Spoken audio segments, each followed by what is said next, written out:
Hello, and you are listening to EcoJustice Radio. We present environmental and climate stories from a social justice frame featuring voices not necessarily heard on mainstream media. Welcome, I'm Jack Eidt. On today's show, Solstice celebration story, Nutcracker and the Shapeshifter. I will be reading my short story based on the Nutcracker, a two-act ballet with an 1892 score by Pyotr Ilyich Tchaikovsky. The libretto was adapted from E.T.A. Hoffman's 1816 story, The Nutcracker and the Mouse King. Here we present my own pro-peace and environmental reimagining of that story for today. Published in 2022 in the 5th Fedora anthology published by Borda Books. We also feature excerpts from Tchaikovsky's ballet, The Nutcracker, Opus 71, recorded by the Rotterdam Philharmonic Orchestra, conducted by Yannick Nezet-Seguin, featuring the boys' choirs, three of them, Rijnmond, Rivierenland, and Waterland, conducted by Arie Hoek.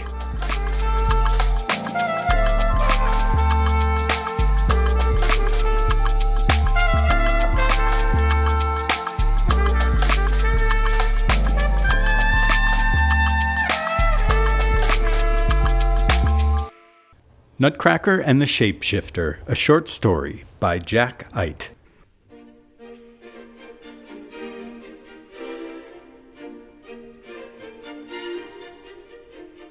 The Solstice celebration. On the shortest day of the year, John Gundert and his wife Susanna gathered the children in the living room opening to a view from a bluff over the Pacific Ocean.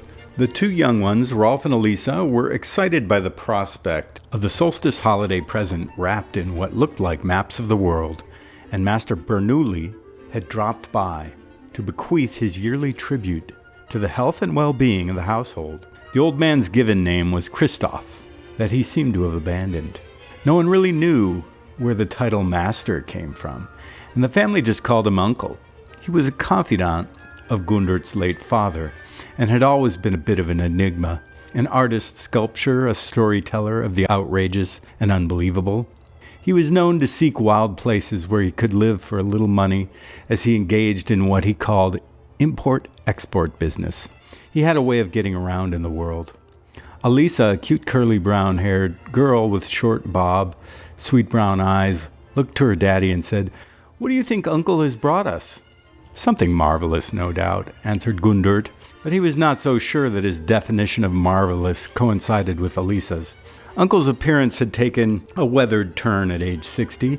He had a sun-wrinkled face, a wild eye, and a thatch of graying hair spreading from a wool cap he wore, a Croydon herringbone plaid that sat rakish on top of that head, perpetually engaged in scheming. His long cashmere overcoat with wide lapels was a few sizes too large on a body accustomed to indulgence of the fine arts of living, so his presence was grand. Quite the skilled craftsman, he could create and repair all manner of electronic and analog intricacies, though his fine artistry, with always a touch of abstract esoteric mystery, most inspired the children. Gundert's wife, Susanna, offered to take Uncle's coat, but he shrugged her off. She then retorted, "Okay then, what can I bring you to drink?" "How about a scotch, dear Susanna, to start the solstice commemoration?" "Yes, get him the single malt," added Gundert, and Susanna narrowed her eyes. She was not always a fan of Uncle, not comfortable with him drinking around the kids. "We keep it just for you, Uncle," she said, not looking at him. When Susanna delivered the drink, she rang a bell that sprung the children running toward a table arranged with wrapped presents before the window that opened to the sea. They yearned to discover what Uncle had brought them. When Rolf, the blond, blue-eyed son, tore apart the old maps Uncle had used as wrapping paper, they could see his creation, a statue or doll, 3 feet tall with a round head, grotesque face, goggle eyes, and a red mouth with razor teeth. The children gasped when they saw it. "This doll is something else, Uncle," said Gundert. He knew his wife was not thrilled with the gift. "What is it?" asked Rolf, standing back from it. He did not seem impressed either. "Rolf," said Uncle, "this chap will be leading the revolution."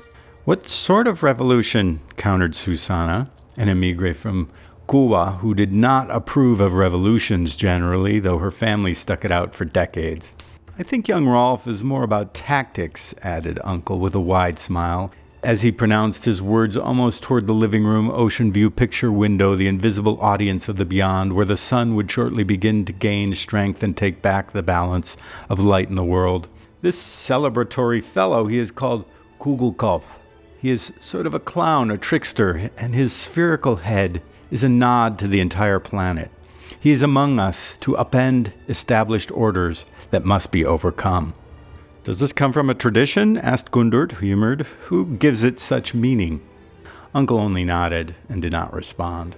Susanna did not hide her disapproval, running her hands through her long black curly hair, a familiar gesture for her when agitated. I'm not sure we're about upending any established orders in my house, Uncle.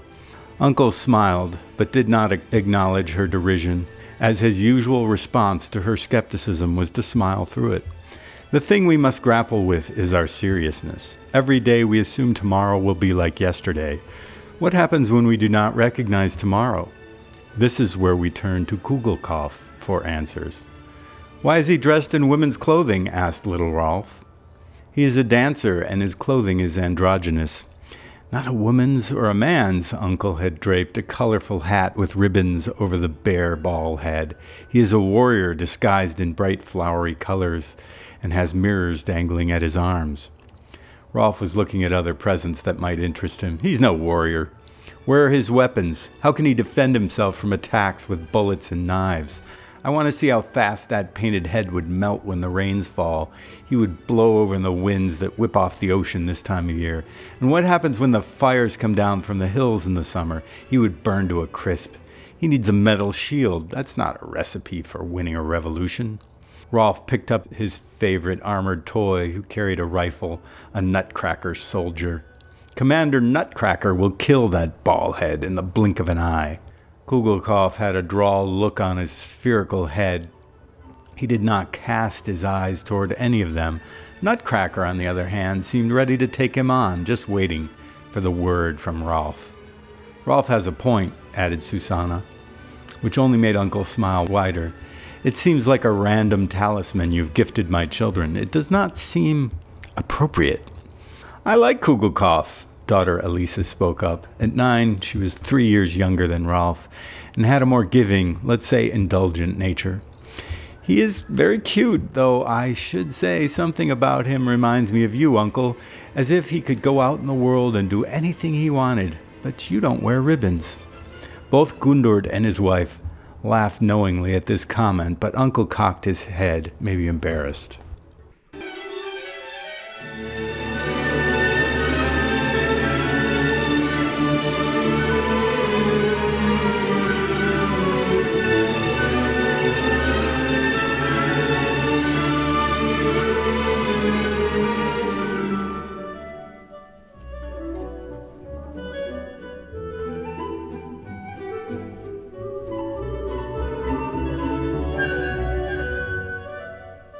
Gundert stepped up. It's time for dinner. Kugelkopf is for the both of you. But Elisa, you oversee his welfare and keep his ribbons dry in the rain and protect him from wildfires. Now let's put him in the cupboard so he can eat. Of course, John Gundert had his Christmas trees, carved wooden placards depicting a pine and an oak, creations that Uncle had fashioned in the past. Uncle was adamant that they celebrate the solstice because of the solar turnaround. The old fellow quoted the book of Genesis, that the Garden of Eden was the backdrop of the birth of any savior, with need for bearing fruit and seeds, acorns, and pine nuts. The Yuletide is here, he added, with his usual nod to the pagan precursor of the return of the sun. The ancients of northern Europe saw this time of great darkness as when the veil between the living and the dead was at its most transparent. Gundert knew Susanna as a nominal Catholic, was okay with solstice celebrations before actual Christmas, as she saw it as a time for redemption. She had no patience for the anti-religious zealots back in Cuba who held power. Unfortunately, she had some questions about Uncle's previous solstice present of wooden idols on horseback fashioned after the three magi from the east, the wise magician kings following the evening star to deliver gifts for the Savior of the world. Susanna celebrated Three Kings' Day, believing these kings were astrologers who foretold the advent of a divine being coming into the world to save us all from this mess. El Dia de Reyes is something Uncle understood quite well, as he had traveled to Puerto Rico to study with the santeros, specially trained woodcarvers who helped him create santos de palo, wooden saints in the form of the three magi. He carved the first two in the manner of the Boricua santeros, with dark brown complexioned elder named Melchior from North Africa on his white horse, and a young bronze indigenous Gaspar on a black horse. Both were fitted out in crowns, capes, and regalia. His third magus, however, was a female, as he called her the pale Nerthus from Europe, riding on a red horse. Susanna did not appreciate Uncle taking liberty with tradition, even if these were Caribbean versions already reimagined from the biblical stories. Their races and ethnicities and the lands they represented, as well as the horses, not camels, they rode, spoke to the colonized Americas. In that way, Uncle must have seen the door was open to recreate. Uncle had been quick to note that while Melchior brought gold fit for a king, and Gaspar incense made from a tree sap for godly powers, only Nerthus could wield the power of the earth. She brought tree leaves, bark, and roots for healing, and of course anointing and embalming the dead. But for Uncle, she represented a sort of Mother Nature, between regeneration and destruction that went well beyond the other two magi. This is what concerned Susanna. Susanna saw santeros through the Cuban lens, practitioner of Santeria, the Afro-Caribbean way of the saints, based on West African Yoruba beliefs and traditions. The santeros in Puerto Rico, Uncle protested, only dealt in Christian wooden saints carving. She had said to him at the time, was there ever a female king bearing gifts to the king of the Jews in the Bible? No.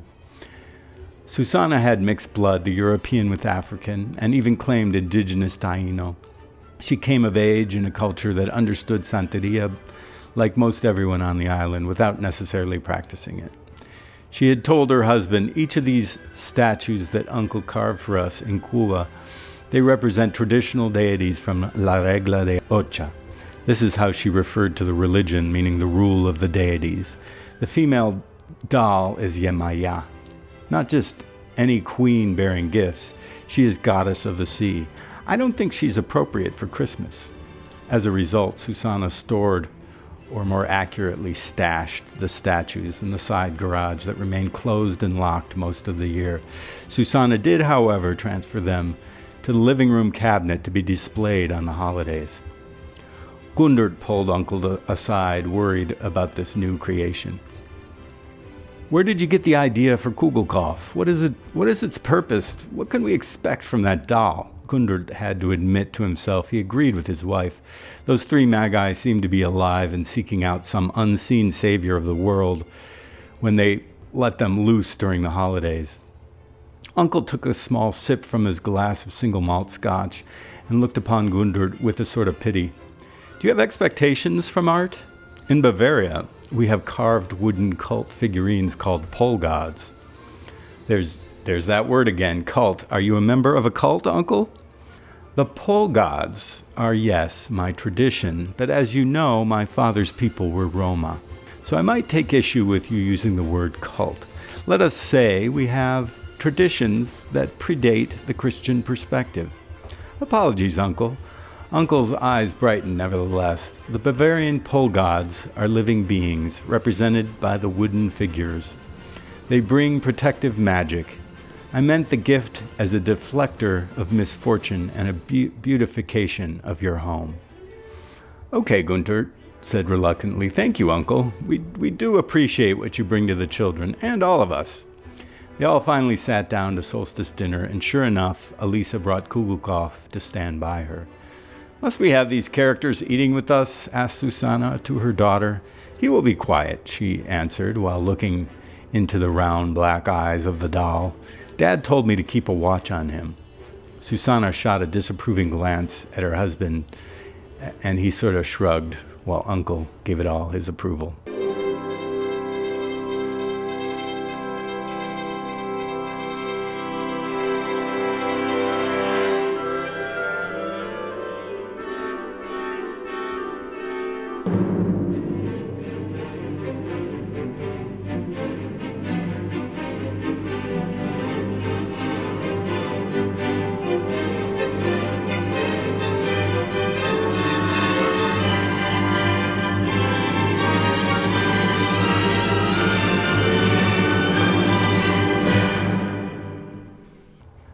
New chapter, strange midnight happenings. It was getting late, almost midnight. Uncle had left long ago, and still the children played next to the cabinet of dolls and other toys. She told them they must now go to bed, and Rolf was agreeable. My soldiers must rest for the great battle ahead. He left his toys and departed to his bedroom. Elisa pleaded, "Mom, can I just have a little bit more time?" "You'll be crabby tomorrow, my dear," her mother cautioned. "It's a holiday. We're off school." "Well, you are pretty sensible, Elisa, so get yourself to bed as soon as you can." She left her alone in the room and retired for the night. With her mother and Rolf out of the way, Elisa set Kugelkopf down in front of her and said, "Don't you worry. You should not be angry with my brother for his silly words. As a soldier, he has become hard-hearted and single-minded, but he's a good boy. I will take care of you with your ribbons and finery, be sure of that. And Uncle Bernoulli will be sure to keep watch over you should something happen." She could not finish what she had to say, as the mere mention of Uncle had Kugelkopf making an even stranger face that he had already, eyes aglow. At that moment, Rolf's commander Nutcracker advanced towards Kugelkopf. "I don't like the look of you," he spoke in a loud, gruff voice. "I'm the boss around here, and what I say goes." It was true. Nutcracker ruled the world of their living room with an iron fist. She knew that the three magi could never come out and play because he had threatened to tear them apart if they endeavored to emerge from the cupboard. She knew they had a journey to make. She had heard the stories, even from her mother, but that authoritarian Nutcracker would not consider it. A phalanx of troops Rolf had compiled over the years backed Commander Nutcracker. 3 electric rechargeable Scaramucci's led the advance. Clown-like ruffians committed to the skirmish. Pantaloon, a skinny buffoon in his tight-fitting trousers, who came to life through a set of batteries, stepped up as sergeant-at-arms. 4 wind-up chimney sweeps held to the flanks in the 4 directions, fitted out in their aprons, armed with brushes to battle invading forces. The secret weapon, the devilish trickster servant to the powerful Nutcracker, was the solar-charged Harlequin, dressed in red and yellow checkers. And finally, the sad clown puppet Pierrot, draped in white, brought up the rear column, the last line of defense for Nutcracker's considerable force. This imposing bunch chanted together, "Yes, Commander Nutcracker, we shall follow you unto death, to battle, to victory, to face down this interloper, this frightening round face of der Kugelkopf, seeming to come in from the wilderness." Nutcracker stepped up on a box and pronounced, "Bow down, ballhead, and show your allegiance to the programmatic action we enforce in this household. We only accept doll people who assent to my rule." Elisa weighed in. "Oh, my dear Kugelkopf, best to fall in line behind the puppet Pierrot and that troublemaker Harlequin. I pledge to protect you and don't want to see you attacked by Rolf's posse of troublemakers." "Ha ha," laughed Kugelkopf. "I will honor your favor, Elisa, that much is true." Instead, Kugelkopf showed his guile by launching into a dance. He stepped back, leapt forward, and kicked his legs around. All the soldiers marveled at the surprise show of dexterity. A beat of a drum sounded from somewhere unseen, tap, tap, tap, tap, which unsettled Nutcracker's troops and made the commander begin to pace. Again, Kugelkopf stepped back, leapt forward, and the colorful ribbons made a vision like a rainbow, swirling back then forth, tap, tap, tap, tap. The beautiful display mesmerized Elisa, and she felt with dread what was surely coming. "Who is playing the drums?" demanded Nutcracker. Kugelkopf swirled again, closer to the commander, the rainbow swirl spinning just before him. Suddenly, Nutcracker swung his sword and caught Kugelkopf in mid-swirl, chopping off his right arm. He tumbled and rolled into the corner, ribbons flying, which made Elisa screech in fright. "What have you done, Nutcracker? Oh, my poor Kugelkopf!" From the floor, seeming utterly defeated, Kugelkopf moaned and held up his last arm. Was he surrendering to Nutcracker? With this motion, Elisa saw some gray, fat animal emerge from the wall. It was the wood rat. Was he playing the percussion? She knew this fellow lived in the attic above her bedroom and had heard that tap, tap, tap, tap many times before, though she had only caught sight of him once when the neighbor's dog snuck through their fence and into the backyard, scaring Woodrat out of hiding behind the storage shed. She knew that rat was always there. She had feared he would chew up their entire attic with the constant nightly noise he made, biting at the rafters and rearranging the insulation. She never dared reveal his hidden workshop to her mother, fearing the onslaught of poison that would result in his annihilation.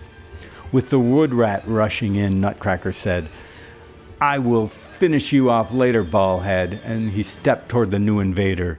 In from the front yard jumped Madame Raccoon, followed by Sister Possum and Sir Skunk. Elisa thought she was seeing things, wondering if the squirrels would show up as well. How could they have entered the house? What if her mother saw this display of wild varmints on her prized carpeting? The animals charged upon the wall of soldier toys. However, it did not go well. As the Scaramouches jumped at Madame Raccoon and scared her from advancing, Pantaloon made Sister Possum hiss, which usually was enough for her to win any skirmish, but not tonight. And she was turned back. The chimney sweeps surrounded Sir Skunk on 4 sides, so his spraying weapon only worked on one of them. Sir had to retreat forthwith. The whole world smelled like skunk spray. Her father would permanently ground her for letting all these animals into the house. "Bring up the reserve," shouted Kugelkopf from his injured spot on the floor. "Coyotes, mountain lions, deer, not even sea lions who live nearby on the beach. Where are you?" He was still hoping for fresh troops from outside. None appeared. Elisa worried the 3 magi might venture into this skirmish, but they stuck to the barracks. She backed up in horror and smashed her elbow into the glass cabinet door, shattering it, dripping blood on the carpet. She fell to the floor beside herself. The last thing she remembered seeing was Woodrat getting slashed at by Nutcracker as he drove the invaders straight back into the crack in the wall hidden by bookshelves from whence he came.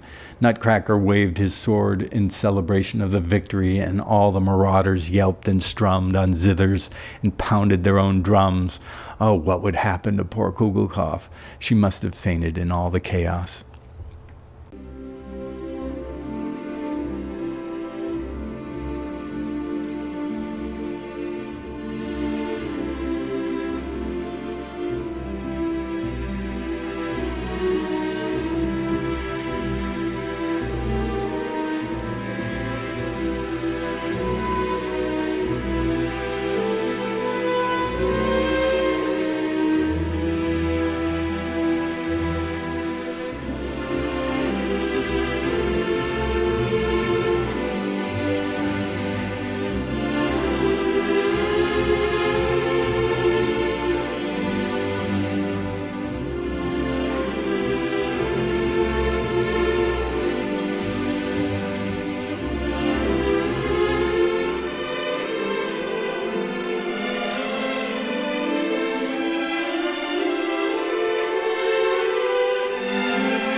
Hey listeners, quick break here. We hope that you're enjoying EcoJustice Radio. Stay connected by subscribing on all major podcast apps and visit our website, ecojusticeradio.org, to check out previous shows and guests. And get connected with us on social media. Today you are listening to Solstice Celebration Story, Nutcracker and the Shapeshifter. I'm your host, Jack Eidt, and we present an excerpt of my own pro-peace environmental reimagining of the E.T.A. Hoffman 1816 story, The Nutcracker and the Mouse King. Today's story was published in 2022 in the 5th Fedora anthology of Weird Noir and Stranger Tales from Borda Books. We also feature excerpts of Tchaikovsky's ballet, The Nutcracker, Opus 71, recorded by the Rotterdam Philharmonic Orchestra. Elisa's Malady.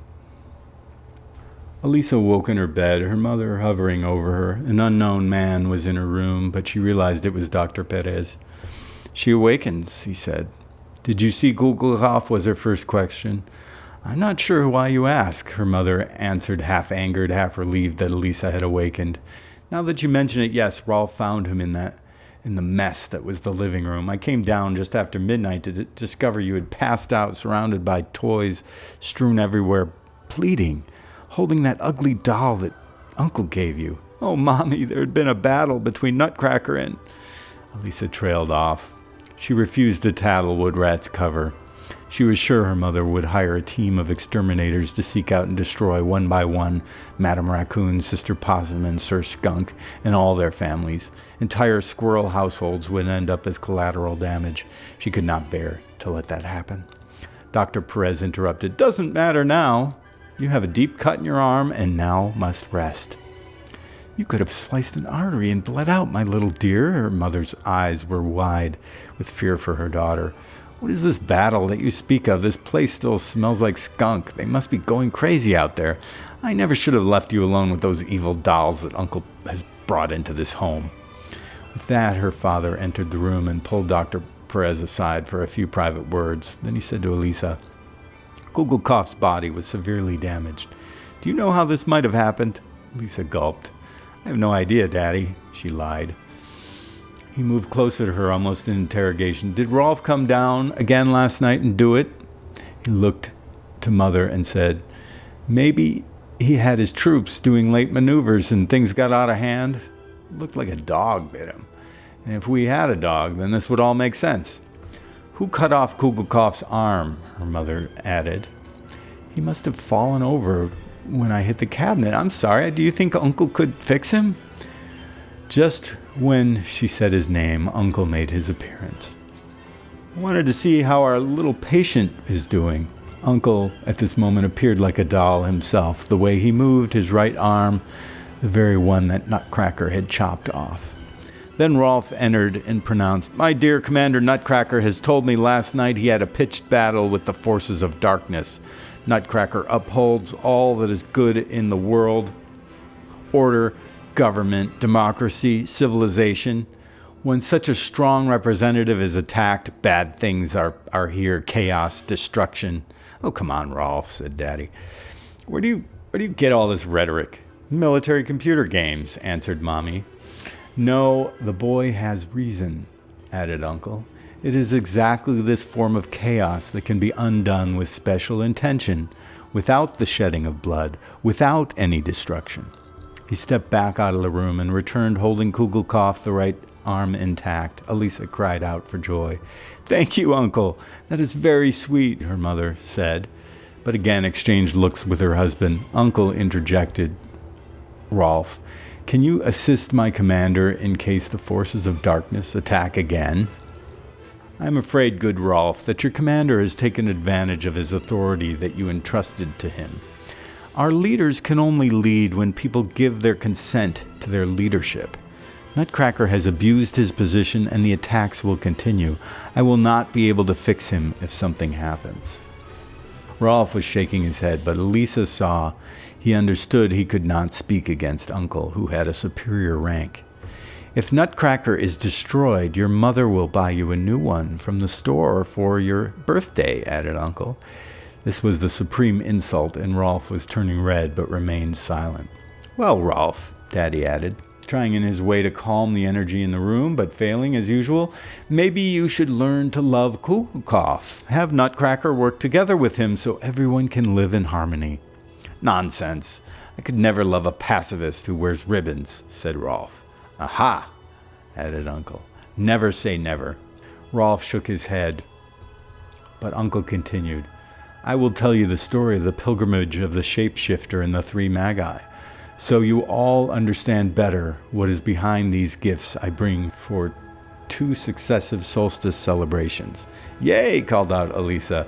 I hope, dear uncle, said their mother, that this story will not become a twisted drama like many of your stories are. No, Susanna, said Uncle. This is a creation story for the modern age. Elisa's parents again exchanged glances but assented. Dr. Perez then interrupted. Promise me to let Elisa rest, and I shall take my leave. Of course, Dr. Perez. The story of the three Magi and the Shapeshifter.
Astrologers, or seers of the future, foretold the advent of a divine appearance heralded in the shining face of the brightest star ever seen, like a new Venus had appeared in the evening sky of autumn.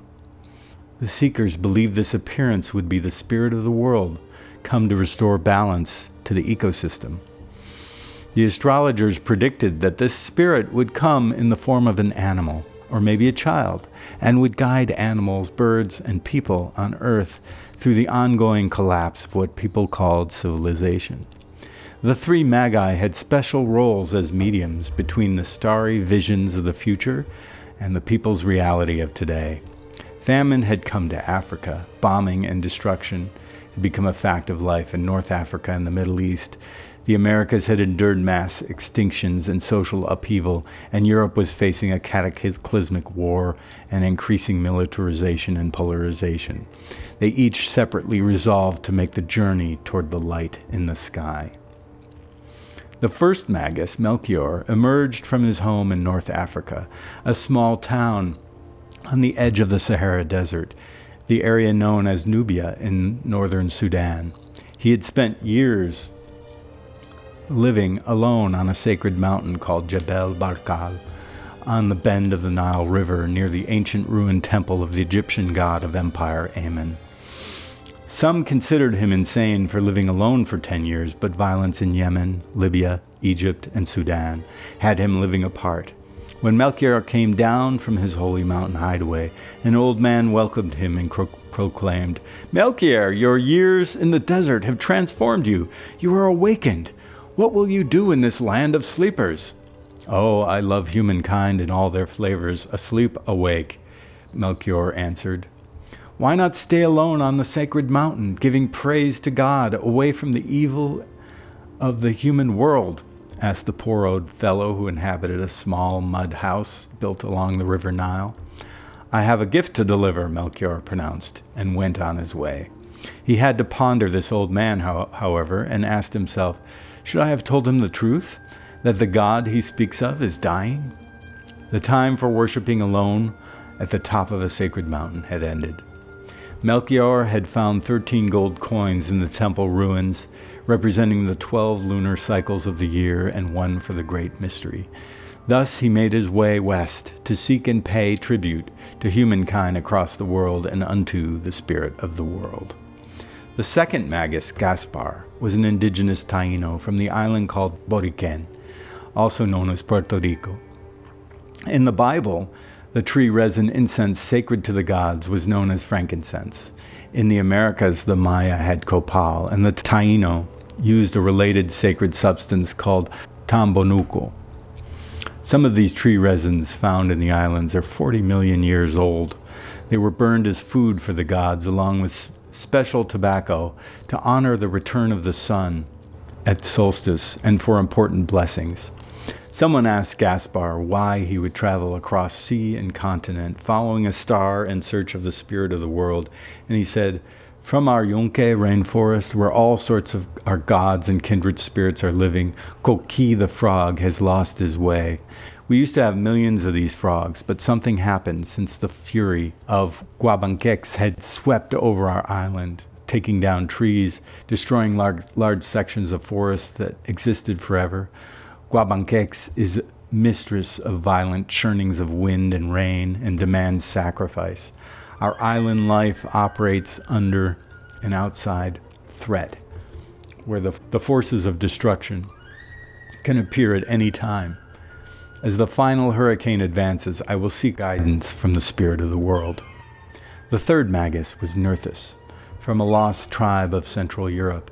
They were all overtaken by the peace of that woman, who yielded the power of red, orange, yellow, green, indigo, and violet.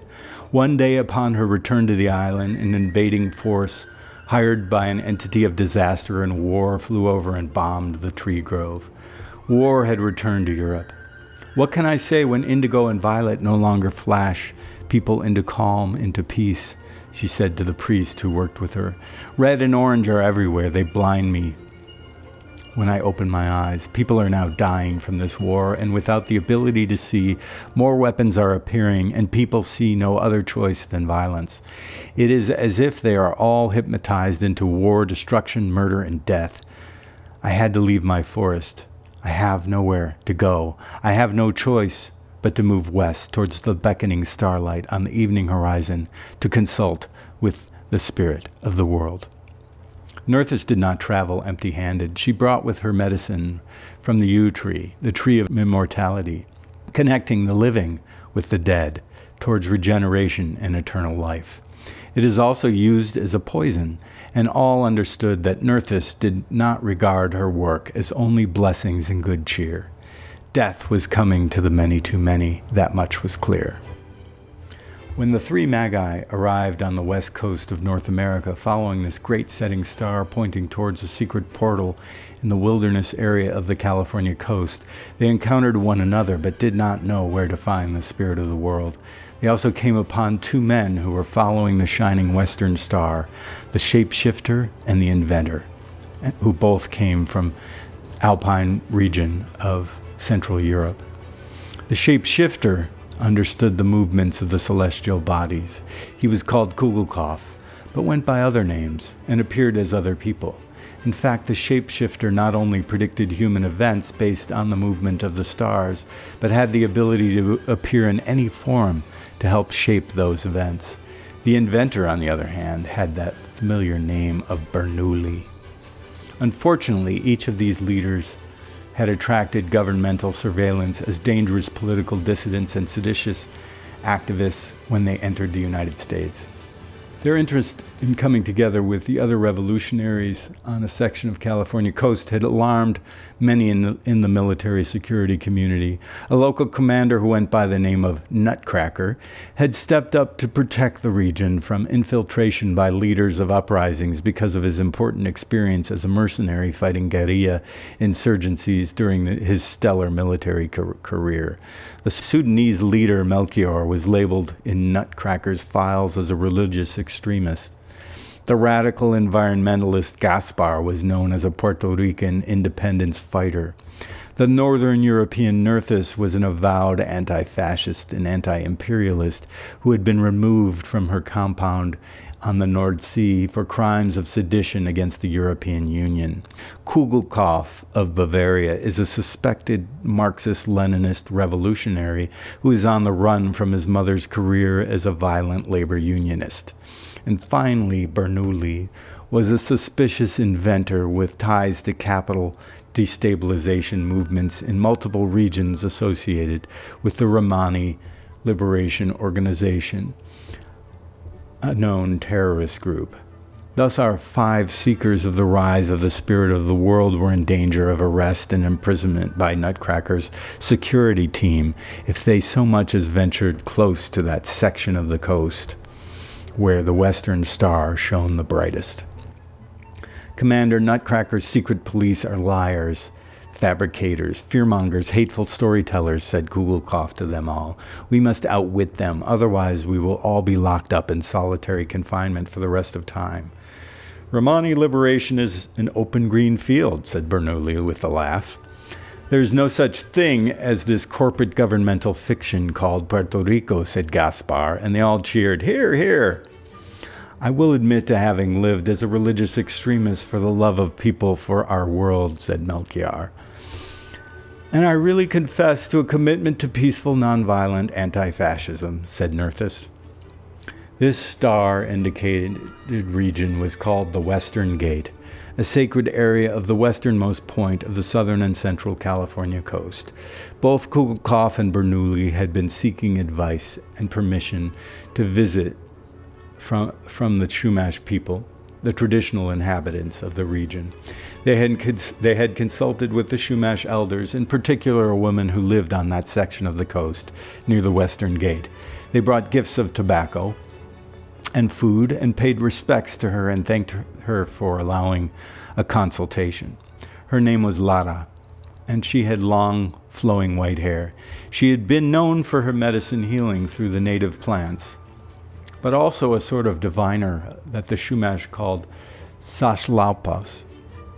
In fact, she came from a family that had long understood the cosmological secrets where they lived, members of a society of people known as Antap.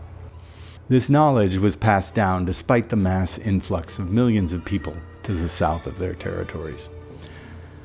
I won't waste much time talking with you all, she began the consultation from her front yard garden, because we don't work with colonizers. Her brown eyes were loving but harsh. She maybe had seen too many of the likes of this shapeshifter and his companion, the inventor. But I will just say that the Western Gate is a windswept place on the farthest point west of the south coast, where all the spirits begin their journey to the island of the dead. On the mountain peak nearby, that is where you and these wise people can find the spirit of the world. Okay, said Kugelkopf, point the way to the trailhead. She had a long, loud laugh at that comment. You're new to these parts, person. Unfortunately, to access the mountain, you've got to cross a military base. You're forbidden to enter through the electric fences and bombing ranges without proper clearance, and they will shoot you or put you away in a cage, wild-eyed one. She winked as though a trickster can recognize another trickster. Our people have permission to access these lands for our ceremonies, but we won't be bringing you, that much I can assure you. Kugelkopf and Bernoulli thanked her profusely. Then she said, maybe you will benefit by consulting with Slow, the golden eagle, who is the overseer of all bird life. He lives in a village on Santa Cruz Island, but I will tell you, he hates settler people worse than we do. Good to know, answered Bernoulli, and they took their leave. And Lara addressed them both one more time as they left. You will all be killed by the force that has surrounded that sacred mountain, unless you learn how to overcome it. I will only give you one warning. They both thanked her and took their leave. Outside, Kugelkopf turned to Bernoulli and said, she is with us. She will help us access the way to the mountain. But she just couldn't say so.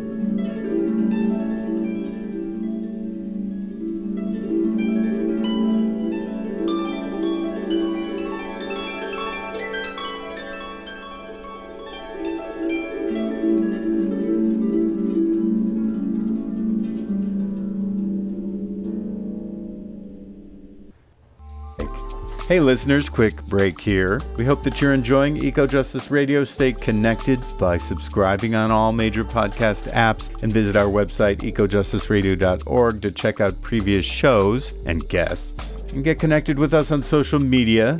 Today you are listening to Solstice Celebration Story, Nutcracker and the Shapeshifter. I'm your host, Jack Eidt, and we present an excerpt of my own pro-peace environmental reimagining of the E.T.A. Hoffman 1816 story, The Nutcracker and the Mouse King. Today's story was published in 2022 in the 5th Fedora anthology of Weird Noir and Stranger Tales from Borda Books. We also feature excerpts of Tchaikovsky's ballet, The Nutcracker, Opus 71, recorded by the Rotterdam Philharmonic Orchestra. Bernoulli, the inventor, had first encountered the shapeshifter when he was bouncing about on the streets of Dresden, seeking a way to survive in a place that frowned on artists who worked outside of craft guilds. He found himself sleeping in parks because he could not afford the hostel or hotel. The shapeshifter had also been living about the parks and became an inspiration and a friend. The shapeshifter originated from the south of Munich, among the dense beech forests in the foothills of the Alps. He told Bernoulli about his mother, whose name was Perchta. She was considered guardian of the beasts. She was known to roam the countryside at midwinter and cause some fear because she did not look well upon people who ignored the traditions and cared little for community work. The selfish and lazy did not fare well with Perchta. She had her own cult of people who would leave food and drink out to receive abundance in the coming year and avoid her wrath. Not a labor unionist at all, what Kugelkoff's mother was most known for was presiding over the wild hunt, accompanied by an army of lost souls in pursuit of something dire. Some believed if you witnessed this hunt, it would presage war or catastrophe.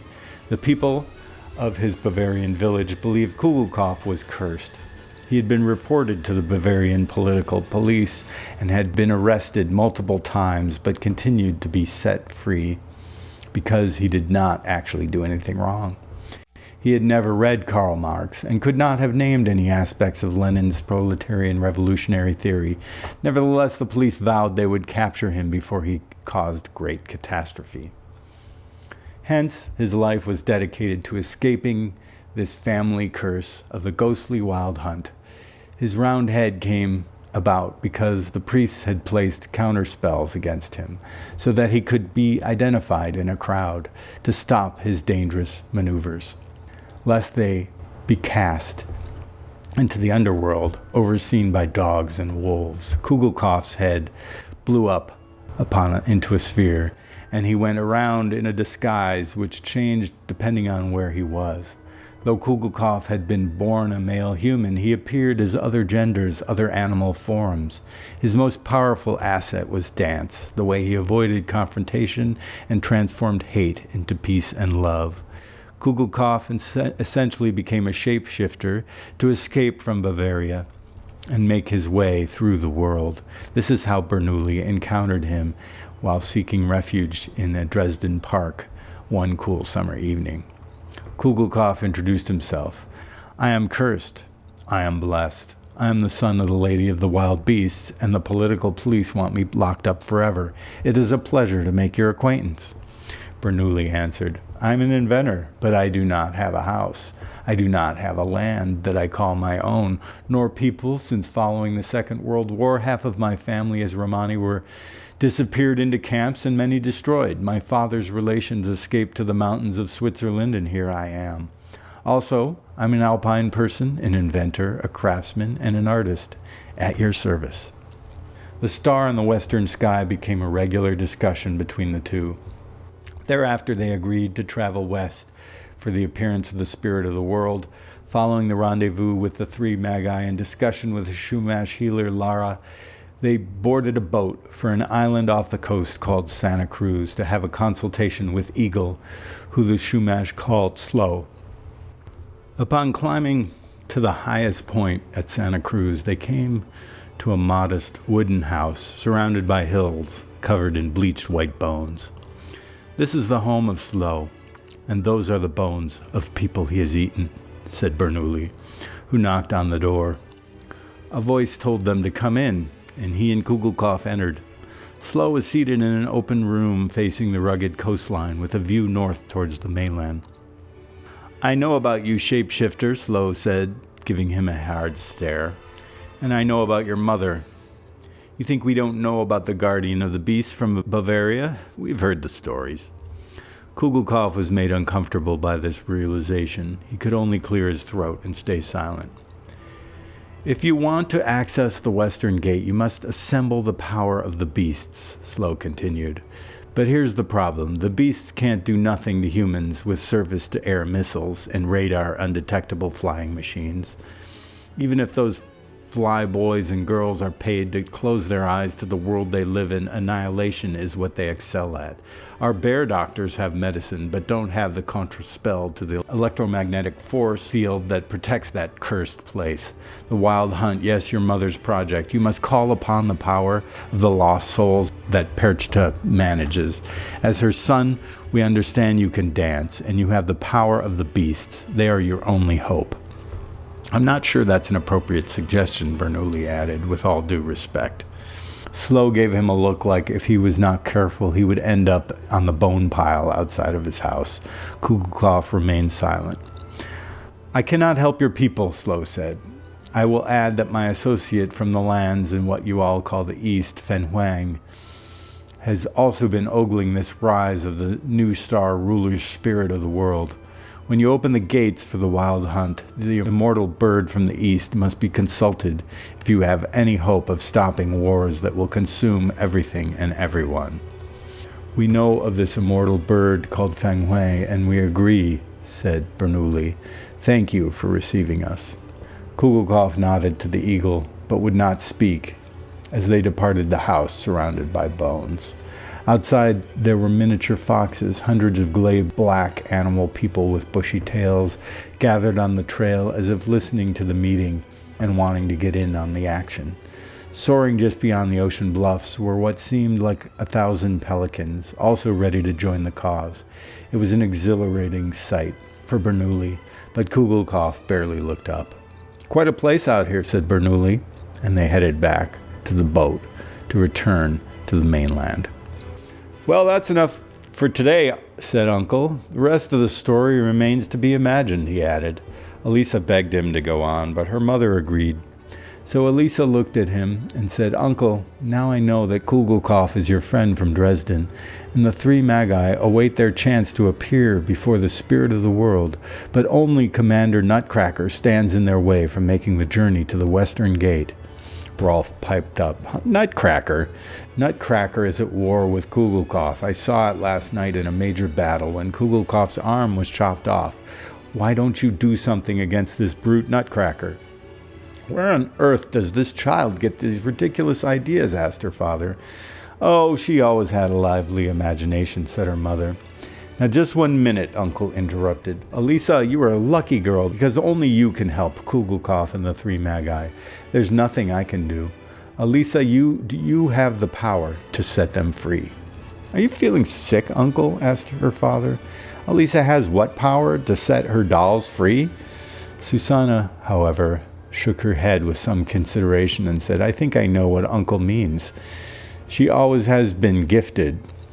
Elisa did not know what to say, but felt pained knowing that if Nutcracker was alive, the spirit of the world would be forever held up inside a military base on the coast.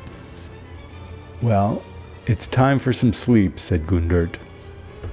Then Rolf came forward to Uncle and said, Your parents were killed in a concentration camp? Rolf, please, said Susanna. Nevertheless, Uncle smiled strangely and said, No, they were not. Otherwise, I never would have been born. Yet the Nazis did kill many members of my family. I do not hold any grudges, my dear boy. The world is a marvelous place, and even injustice can be rectified if you just allow yourself to dream.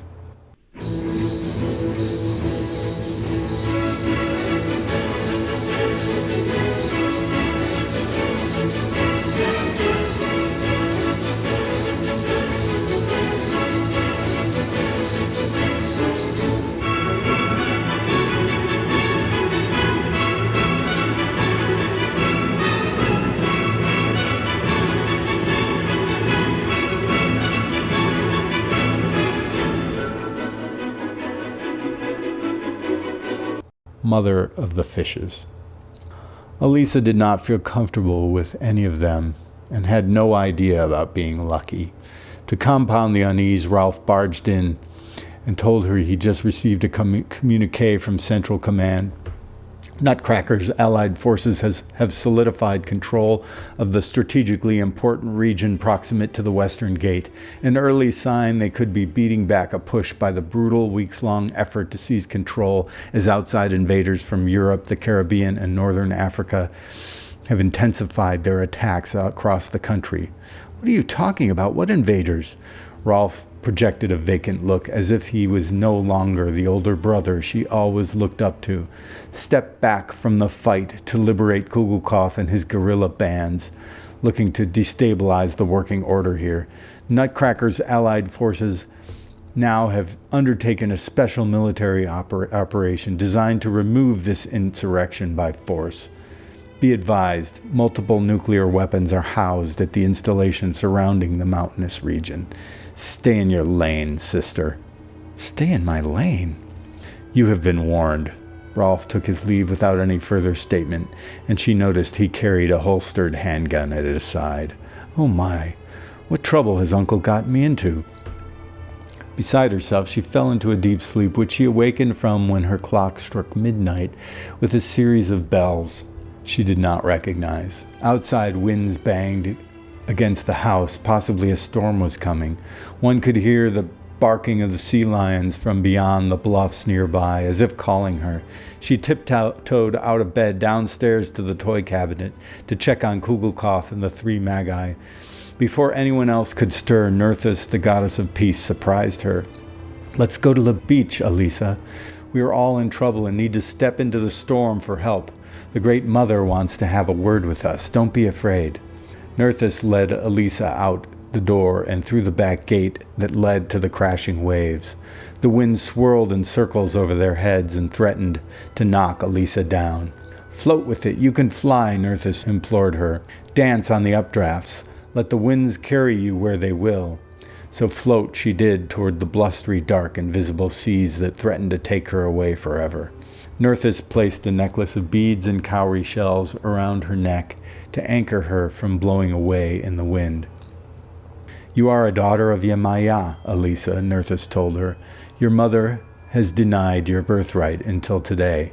Today is the day you take on the responsibilities of guardianship over the ocean waves. There are many roads one can take. Peace goes hand in hand with war. Facing the powerful spell that Nutcracker has over the land, it requires a form of medicine that comes from the ancestors.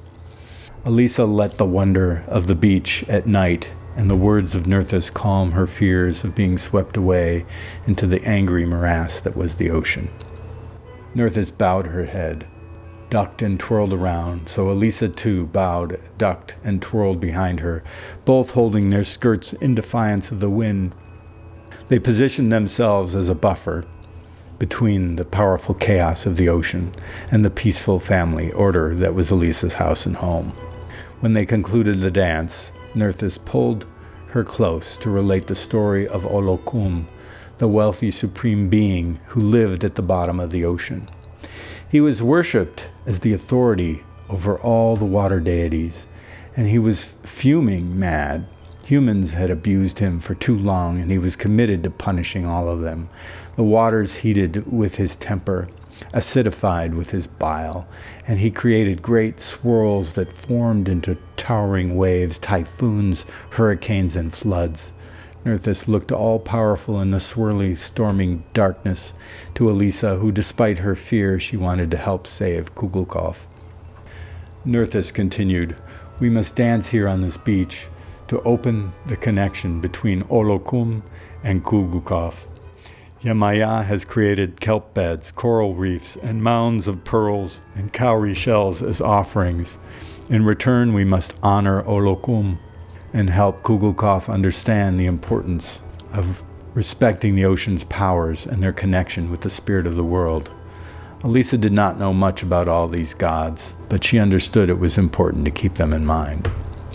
Nerthus motioned west, and Elisa saw for the first time the shining star that pointed the way toward the western gate. where the spirit of the world resides. It shimmered above where the water met the mountains. Then Elisa felt the presence of a woman. She could not see her eyes nor her face. "Who is that?" "She is Yemaya," said Nerthus. "You are her spirit daughter."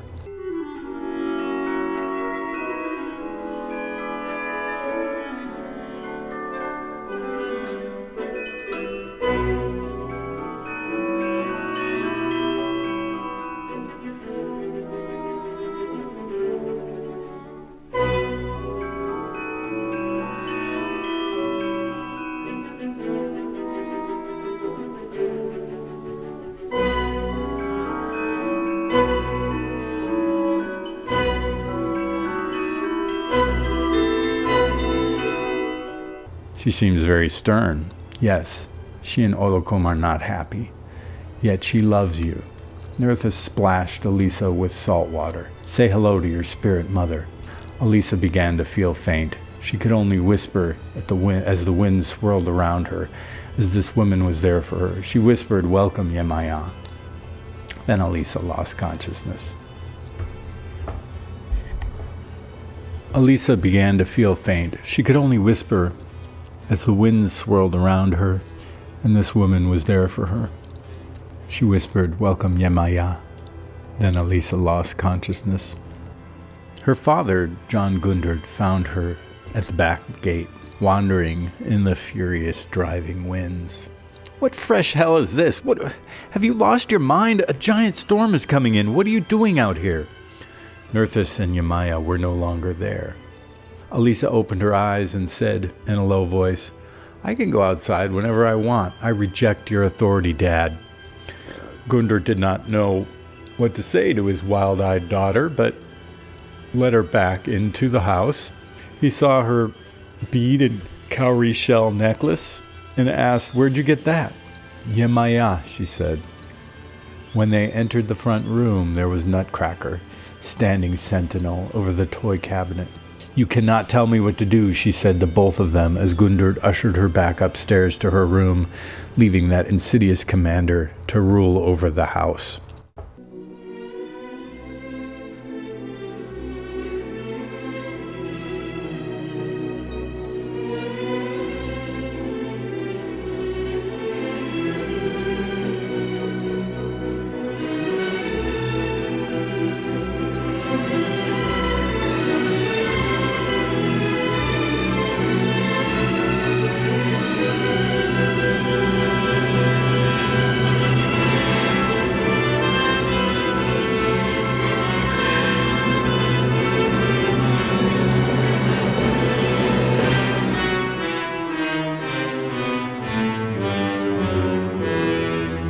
The confrontation. Elisa could not be content with sleeping. The unrelenting winds led by Olokun in this pre-dawn hour had gutters hanging and shutters slamming, trees bonking against the house. It seemed ready to be lifted off its cement pad. The entire second floor shook and swayed in the gale-force winds. She headed downstairs and encountered Gaspar, the magus from the island of Boriken. He took her to wait while he lit off a smoke bomb from his tree sap tambonuco. When she entered the living room, Nutcracker's ragtag band of soldiers paced about in a tizzy over the storm and the smoke. Scaramucci's pantaloon, chimney sweeps, the trickster Harlequin, and all followed by the sad puppet Pierrot. "Never fear, troops," called out a voice, and it was Nutcracker, who had jumped up on a table in the smoky dark. "Hold your posts. Ride it out, brothers and sisters. We have Kugelkopf where we want him." Suddenly 4 other soldiers emerged from the toy cabinet with Kugelkopf bound and gagged. "What have you done?" screamed Elisa, but Gaspar told her to remain quiet. He directed her to jump out the back door with him to strategize, and all the animals were there. Captain Woodrat, Madam Raccoon, Sister Possum, and Sir Skunk, scared out of their wits about the havoc Olokum created to kill them all. The sea lions were barking at full volume, but the sound had a melodious ring to it. "We must neutralize Nutcracker, all the while calming the ire of Olokum," said Gaspar in an encouraging tone. "The only way is to call on Yemaya. You must sing the song to the rhythm of the wind, and the sea lions will assist.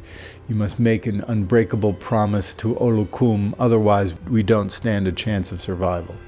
The wind blew with such fury that it screamed like a siren. The crash of waves, it sounded like wailing, crying, calling for mercy. Or maybe that was the sea lions.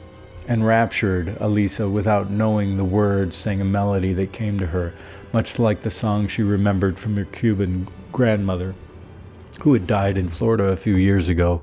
Elisa sang louder, and the sea lions joined in chorus. The wind slowed. The animals gathered around her, looking on with rapt attention. The howling and screaming winds settled. Everyone, the animals, the wind, the people, were entranced. And again she felt Spirit Mother Yemaya come to her. Then something amazing happened. Elisa saw eagles flying in circles in the black sky above them. She did not know how many. "Keep singing," implored Gaspar, and the louder she sang, more of these mysterious eagles, otherworldly birds, swarmed in the sky. Then she realized they were bird-like helicopters with whirring blades and whining engines, yet unlike any flying machine she had ever seen. Again her spirit was walloped with great fear and dread, but they were coming to take them all away. "What are they?" she asked Gaspar. He said, "Follow what they say. We will look after you, Elisa." One of the bird helicopters had landed on the beach. Nutcracker appeared, excited about this authoritative force circling in the sky, and the one that awaited. "They've come to arrest you and take you all away. This is the end of the road, Kubalkov, and you and those 3 international insurrectionists." Nutcracker dragged Kugelkopf outside as they ducked under the bird helicopter blades that had halted for the boarding. "It's time to go," said Nutcracker. One of the Scaramouches wrestled with Kugelkopf and dragged him into the chopper. Another Scaramouche prodded Melchior, the magus from Nubia, and fair Nerthus into the waiting chopper. Gaspar followed, then Elisa. They boarded without looking back, and a Scaramouche shut the door. The bird helicopter whirred to life. Just then, Elisa's brother Rolf came running down the beach. They could not hear him, but he was raving mad. Elisa knocked on the door to try and open it, to talk with him. The Scaramouche grudgingly opened it. "Come aboard," Elisa yelled and held out her hand. The Scaramouche pushed her aside and pulled him into the flying bird machine. "Who gave the order for this military transport?" demanded Rolf. She shrugged. He glared at Nutcracker, who did not meet his eye. The Scaramouche closed the door, and it lifted off into the sky. The wild hunt to the western gate. The swarm of bird choppers headed west down the coast, just as the sun peaked over the eastern horizon. The lights of Elisa's town blinked as all the people had been awakened by this insane storm that seemed to have suddenly stopped. Kugelkopf was still bound and held on a bench at the back of the transport chopper. He looked forlorn. Elisa was stunned when she saw the pilot of their helicopter, a bird with a beak of a rooster, the forehead of a fowl, the face of a swallow, the neck of a snake, the back of a tortoise, the breast of a goose, the tail of a fish, and the hindquarters of a stag. Noticing her unease, Nerthus sat down next to her and said, "That is Fen Huang. He is the immortal bird who comes from China." "I don't understand," Elisa said. "Say your prayers," said Nerthus. "The golden eagle is the master of the sky," she heard in her head. When she looked out at the other bird copters, she saw 2 others in formation with them. The first, she could swear, was driven by a swordfish. Okay. The second was piloted by a horned toad. Now, maybe that toad had a booster seat. How did she know? Who or what were they? What did they have planned? Who knew? The swordfish is the master of the ocean. The horned toad is the master of the land. "We will arrive at the base soon," Nutcracker sheepishly reported to his superior, Rolf. The boy looked around at all of this, unsure. "You have violated protocol, Nutcracker," Rolf said. "I will stop at nothing to punish the traitors, General Rolf. You know that." "I don't see where this is punishment," Rolf added. "You just wait." The great mountain stood in the distance, lit subtly by the dawning pink light. Fluffy clouds gathered at the summit. Below, Elisa could see roads and fences and cut-down fields of the military base, parked planes, giant structures, parking lots filled with stage equipment, and despite the early hour, vans, buses, tanks, Humvees, jeeps, they all rushed back and forth, moving people and equipment. The base was clearly on high alert. As they made their descent, a sudden onshore wind hit them, coming from the mountainside. This new wind threatened to tear the copter apart, but the pilot Feng Huang lowered them all to safety. They landed in a green field, and the winds howled over their heads. At this moment, Kugelkopf stood up, having been released from his handcuffs.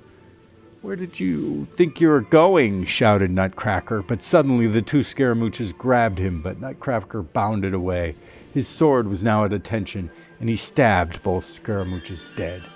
"I am authorizing your court-martial, Nutcracker," screeched Rolf as he retreated from the swinging blows of Nutcracker. "Your commander days are over." "You've grown soft, Rolfie," screeched Nutcracker. "You don't have the guts to overcome an insurrection." Suddenly Kugelkopf jumped before Nutcracker and step-twirled so fast a rainbow followed him. Nutcracker slashed at him too late. Kugelkopf spun, curled the other way. In a blink, and a burst of smoke went up as he created sparks by his movements. Nutcracker slashed again, but missed. Elisa saw all this coming down and became afraid for Kugelkopf's life again. The wind of the western gate howled and screamed in a different way than that of Olukum's storm. It whistled like an old man who had been taking his last fevered breaths. The old man wind inhaled, and Elisa sang as he blew out in a deep howl. As he inhaled again, Nutcracker froze and dropped his sword. Kugelkopf picked it up and stabbed him in the heart. It was the old soldier's last battle. He dropped in the grassy field no longer.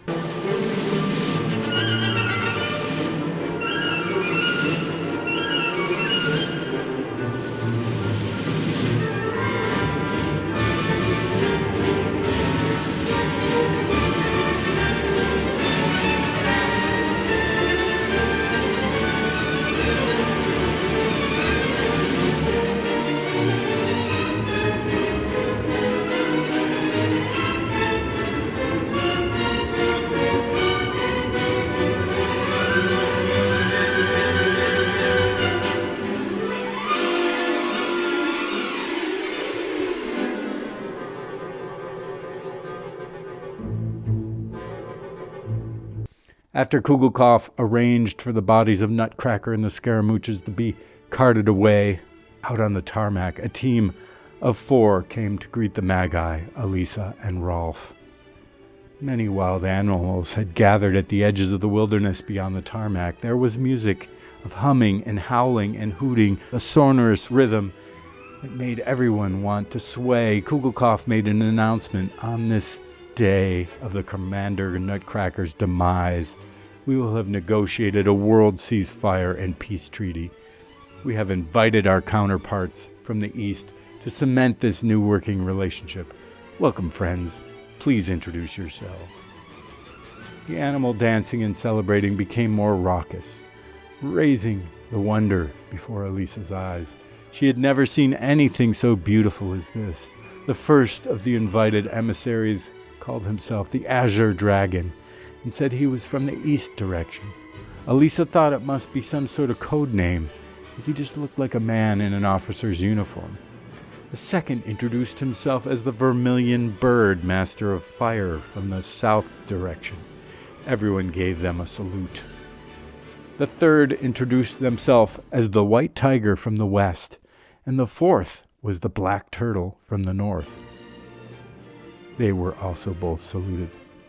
Then Kugelkopf said to Melchior, "Please provide an honorarium to our friends, dear Magus, in gold coins." And thus Melchior delivered each of them a piece of gold. The scream from the eagles mixed with shrieks from the hawks, and a low hoot-hooting from the owls. Then Gaspar lit some tambo nuco and blessed the 4 spirit beings, Nerthus, also burned offerings to them from her cabinet of herbal medicines. Suddenly Kit Foxes jumped toward the fire in a dance, and the coyote stood back and yipped and yelped. The emissaries from the 4 directions bowed and thanked the 3 magi. Then Kugelkopf said calmly, "Please pay Rolf in gold." Rolf was shaking, probably thinking that they were going to sacrifice him at the fire, as he looked to his sister as she mouthed the words, "I love you, Rolf." Thus Melchior stepped up to him and handed him a gold piece. He said, "May you find work in the new wild order." Eyes wide, Rolf accepted the gold coin from the magus. A mountain lion woman appeared in the distance. Then all Elisa could see was her long tail as she disappeared in the distance. The group was invited to follow her on the path into the wilderness, as the sun had finally fully risen over the eastern ridge of mountains. The parade of dancing and singing wild animals blended into the tall, flowing chaparral blowing about by Old Man Wind. There Lara, the Chumash Shashlapus, or diviner, greeted them. "Took you all some time. Old spells die hard, that's for sure." Well, Kugelkopf said, "The wild hunt is not something that just happens, you know?" She laughed. Then she pointed her staff toward the mountain and said, with a certain level of irony, "You've made it to the western terminus of the continent, the Western Gate, where the spirits come from everywhere to unite on an island across the sea. As you're not dead yet, well, at least you don't seem dead yet, we can find a viewing platform. Maybe we can introduce you to the condor who knows the way to the spirit of the world." Lara led Nerthus, Gaspar, and Melchior with the 4 sacred emissary animals toward the mountain. Kugelkopf waited for Elisa and Rolf. The latter seemed dazed, unsure what to do. "Come with us," said Kugelkopf. "Yes, Rolf," Elisa added. "We want you to be there to, well, I hope we're not going to meet the spirit of the world, but we're going to go up to the top of the mountain, right?"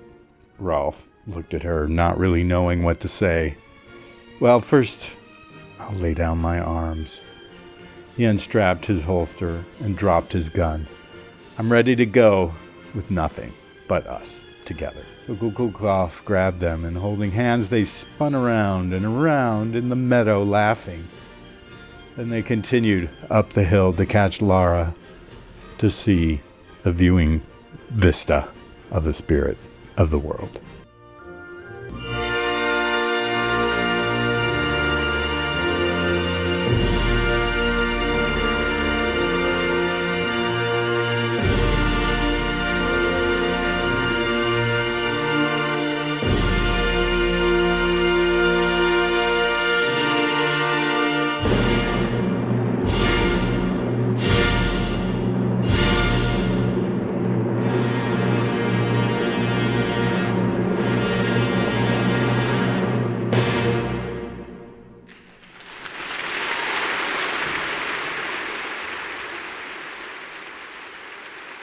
Thank you to our listeners for joining us. This has been Solstice Celebration Story, Nutcracker, and the Shapeshifter. Please connect with us on social media at EcoJustice Radio, SoCal 350, and Wilder Utopia. If you like what you heard and you want others to be informed, subscribe, share the episodes, and help us continue our efforts by joining our Patreon and making a tax-deductible donation to the show. Project of SoCal 350. The show can be found on KPFK, KPFT, all major podcast apps, and at EcoJusticeRadio.org. Executive producer and host, myself, Jack Eidt. Co-host, Jessica Aldridge. Co-host, Carrie Kim. And engineer and original music by Blake Quake Beats. And until next time, remember, the power is yours.